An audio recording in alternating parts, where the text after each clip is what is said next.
امام یاسر علیہ الصلوۃ والسلام کے جو انوائز ہیں، جو ان کے نائبین اربع ہیں یا جنہیں ہم نواب اربع کہتے ہیں، ان کے اوپر ایک طرح سے آبجیکشن ریز کیا. ایک نیدرلینڈ کا ہسٹورین ہے، اور اس نے ریسرچ کر کے شیعہ سورس بکس میں ریسرچ کر کے اس نے ایک بک لکھی ہے، اور وہ آج کل جو شیعہ انٹلیکچوئل سرکلز ہیں ان میں بہت مشہور ہوئی ہے کہ جو جن لوگوں نے امام یاسر علیہ الصلوۃ والسلام کے موجود ہونے اور ان کے ساتھ کمیونیکیشن کا دعویٰ کیا، ان کے امام حسن عسکری علیہ الصلوۃ والسلام کے شہید ہونے کے بعد ان کی سلیکشن اور ان کی اپوائنٹمنٹ اور ایون ان کی موجودگی میں ہی آبجیکشن ہے. تو اس نے کتاب لکھی، لیکن وہ کس کا ہے؟ یہ غالیوں کا، یہ نصیریوں کا، کیونکہ اس زمانے میں نصیری تھے اور نصیری حضرات کے لیڈر نیابت کا ادعا کرتے تھے. تو نواب اربعہ رحمہم اللہ نے اس سے پہلے بھی ائمہ علیہ السلام نے نصیریوں کو لعنت کیا تھا، ان کے لیڈروں کو لعنت کیا تھا. تو جب امام اعظم غیبت میں چلے گئے تو انہوں نے کہا اصلی تو ہم ہیں، اپوائنٹڈ ہم ہیں، نصیریوں کے اماموں نے، ٹھیک ہے نا، ان کے لیڈرز ہیں. تو اس لیے ان کے طریقہ یہی تھا کہ جو نواب ہیں ان کی تفسیق کیا جائے، ان کو بتایا جائے کہ بھئی یہ جھوٹے ہیں، ہم سچے ہیں. تو یہ جو ہے یہ نصیریوں کی کتاب کی تھیوریز ہیں. اور آج بھی نصیری غالی حضرات یہ شیعوں کے روپ میں آ جاتے ہیں اور نواب اربعہ رحمہم اللہ کے متعلق یہ بکواس کرتے ہیں. تو اصل وہ ہے، میں نیدرلینڈ والے کو نہیں جانتے، مسلمان ہے نہیں قبلہ، یہ آئی تھنک مذہب مجھے نہیں پتا، ایڈمنڈ ہیز اس کا نام ہے. کیا مسلمان نہیں ہوگا؟ مسلمان نہیں ہے. تو یہ عرض یہی ہے کہ وہ کس پہ بیسڈ ہے؟ یہ غالیوں کے اور نصیریوں کے باتوں پہ بیسڈ ہے. وَإِلَّا شیعہ میں تو اختلاف ہی نہیں ہے. کلینی اسی زمانے میں رہتے تھے، کلینی نواب اربعہ سے بہت روایت کی اور ان کے فضل میں روایت کی، اور وہ عصر غیبت میں رہتے تھے. اور کلینی رحمہ اللہ کے سب اساتید جو ہیں وہ کون تھے؟ امام حسن عسکری علیہ السلام کے شاگرد تھے، امام ہادی علیہ السلام کے شاگرد تھے، امام جواد علیہ السلام کے شاگرد تھے. اور کلینی نے نواب اربعہ سے بھی روایت کی ہے، اور ان اصحاب سے جو ائمہ علیہ السلام کو دیکھے تھے ان سے روایت کرتے تھے. تو اگر ایسی بات تھی تو سب سے پہلے چاہیے تھا کلینی صاحب کو صدوق صاحب کے والد نے خود کلینی کے نواب اربعہ کے تھرو انہوں نے امام زمانہ علیہ السلام سے کورسپونڈنس کیا، ٹھیک ہے نا. اور وہ سب اصحاب ائمہ علیہ السلام کو جانتے تھے، امام حسن عسکری علیہ السلام کے اصحاب کو، اور امام ہادی علیہ السلام، امام جواد علیہ السلام کے اصحاب ان کے ٹیچر تھے، ان سے انہوں نے علم اخذ کیا. تو ان کو چاہیے تھا نا کہ بتا دیتے کہ یہ فراڈ ہے، ایسی بات نہیں ہے، ٹھیک ہے نا. اور یہ مشہور کر دی کہ احادیث میں نہیں ملتا کہ غیبت کے دو ہے، غیبت صغریٰ ہے، غیبت کبریٰ، یہ سب بکواس ہے. یہ سب باتیں، نواب اربعہ کی جلالت بہت عظیم ہے.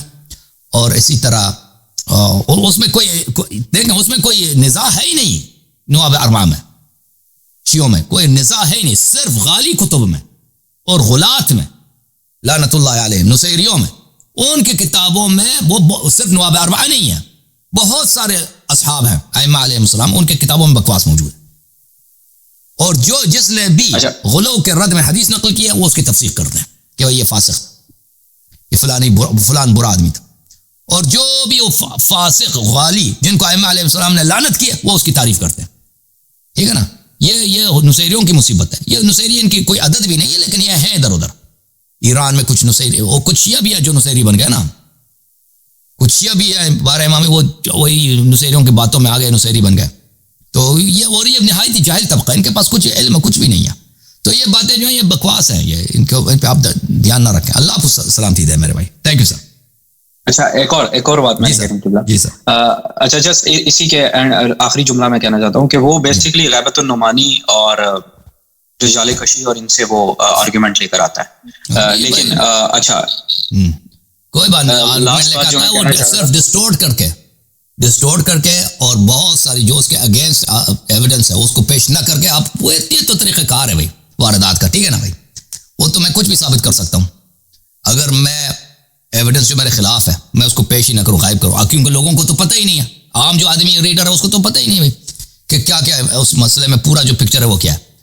میرے خلاف جو ایویڈنس ہے وہ پیش نہیں کروں. جو ایویڈنس ہے میں اس کو ڈسٹورٹ کر کے، اس کو توڑ میں موڑ کے کچھ کھینچ کے پیش کروں نا. تو جیسے یہ کرتے ہیں جیسے ایتھیسٹ کرتے ہیں، کہتے ہیں کہ رسول اللہ صلی اللہ علیہ وسلم نے فلان جگہ پہ یہ کیا ہے، اس نے فلان جگہ پہ یہ کیا ہے، فلان جگہ پہ یہ کیا ہے، ابن عباس نے یہ بولا، فلانے نے یہ بولا.